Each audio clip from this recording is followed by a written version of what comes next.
Yeah, I'll just start update on Kelsey.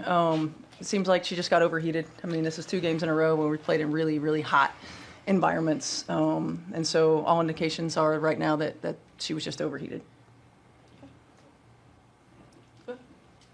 Kelsey, she tied Asia Wilson tonight for the most consecutive 20-point games. Just kind of what's it like to have a player like that you can rely on like day in, day out, and obviously the company she's in? I mean, it's incredible. You know, she just can get a shot at any time. She gets a shot, you know, for herself. Her gravity creates shots for everybody else. It's nice to know that you can give her the ball and let her go to work. There aren't a lot of players that can just create those kind of shots that she does. And you know, I think for us, it's almost like a crutch. You know, at times it's like give it to her and let her go to work. But I think it's just a result of Kelsey's hard work, man. Like, she grinds. She loves this game. She just wants to play. She doesn't get caught up in any of the nonsense. And she just brings something new every year. And just proud of her. Yeah, just to follow up on Kelsey being overheated, was there any concern of rhabdo like she had last year? Not that I'm aware of, but I'm not sure. Yeah. Tonight, despite the injuries, a very tough game by the Tempo. Like they compete very, very hard. What was the hardest challenge that the Tempo posed on the court tonight? Their offensive rebounds. I mean, the way they just crashed the glass. I mean, they're relentless. They're relentless on both ends, but they're relentless in their pursuit of the boards. Where they have 18 offensive rebounds. You know, they play with great pace.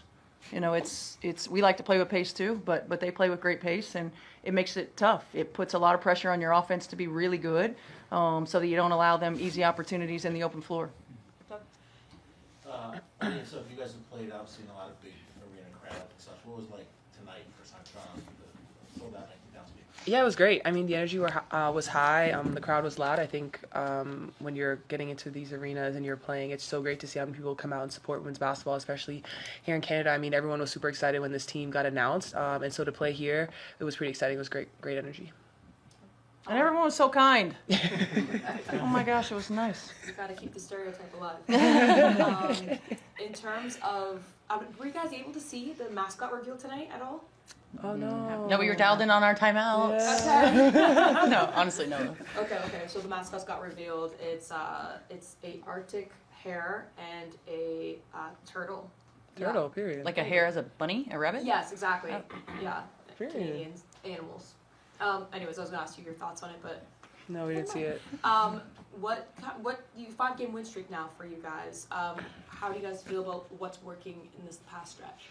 Yeah, I think just our pace of play. I think we've been doing pretty well defensively, trying to get stops and using that to fuel our offense. I think tonight, just like Coach said, we gave up way too many offensive rebounds to them. So for us, we have to use those to get our offense going, give them one chance. But I think honestly, just our flow, we've been able to really just get into a pretty great flow.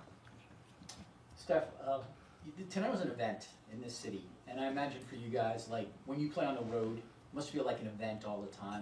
And I'm wondering, as a coach, how mentally taxing is that for your players? That pretty much every game you play, the crowd, the opposing team, they're really up for that. Yeah, I mean, it's a privilege, and I think our team does a great job of keeping the main thing the main thing. You know, it's our locker room is a lot of mature women who are for each other every day, who make sure that we keep each other aligned on what's the most important thing. You know, it is a spectacle sometimes, but it's time to play. It's time to play, and I think, you know, it's a privilege for us to be a part of that. And at the same time, I think, you know, pressure is a privilege, and we've got to make sure that we handle it every day. And when you have great leadership in the locker room, the players take care of that.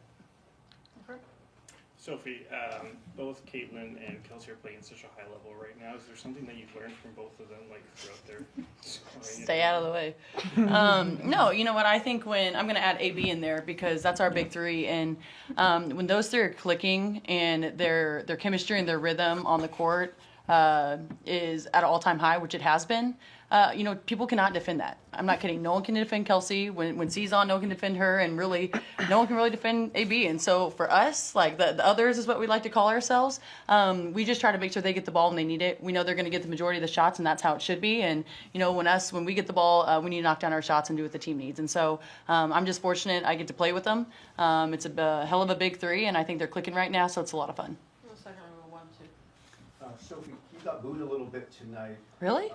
Yeah. I was kidding. I Especially know. for that in the top. Do you think it was because of the ketchup chips? You know what? Yeah, I like where your mind's at on that. Maybe I should try. I heard I was supposed to try a different brand. So, but you know what? I will tell you. I want to shout out the Tempo crowd in the city. I think we've had so much fun. It's my first time being in Canada. It's a lot of our first times being in Canada. But the crowd was absolutely amazing. And, I think that's what sports is all about. You're going to get boos, you're going to get cheers. But just the fact that they're so passionate, they're loud, and they're putting on for the city, I think it's amazing. So shout out to you guys for coming out and supporting. By the way, whoever told you about maple cookies, I've lived here my whole life. I've never heard of them. Dude, not great. No, you don't need to try them. Here you go. So Sophie, basically I was thinking about the growth of WNBA globally. I'm from the Middle East. Nice. I mean, everybody's watching WNBA. How do you think playing outside US will make the game bigger? Yeah, you know what I think? For a long time, a lot of us W players actually had to go overseas. And so we know that there's a lot of... Coach, did you go overseas? I did not. Oh, well, I'm old. Never mind. There's a lot of talent, around the world. And I think it's awesome that women are at an all-time high and there's a lot of eyes on us. And so we're going to put on. But I think when you can expand outside the U.S., especially right here with Canada, there's so many young girls that are going to inspire to be us. All they got to see is someone who looks like them, who's kind of like them a little bit, and then they're going to come take our shoes one day. And so it's really fun. And Coach says it, it's a privilege that we have all this eyes and all this pressure on us. And we just get to go out there and have fun. We get to dribble basketball for a living. And so that's pretty awesome. Steph, Caitlin's going to the free throw line almost 7 times a game. It's a pretty substantial increase from like previous seasons. How much of that is kind of a mindset of kind of willing to embrace the contact, or how much of it is actually just reading defense? I think a lot of it is, number one, taking what they give you. She worked a lot in the off season in not avoiding contact and angles at which she's attacking to embrace the contact. Basically, you got to make it obvious to get it. And I think she's doing a better job of making it obvious. And she's playing with a low center of gravity. Sometimes when you play upright and you try to avoid it, you don't get that call. And I think she's low, and she's using her body to get into defenders when they're out of position. She's really worked hard on it, and it's paying off.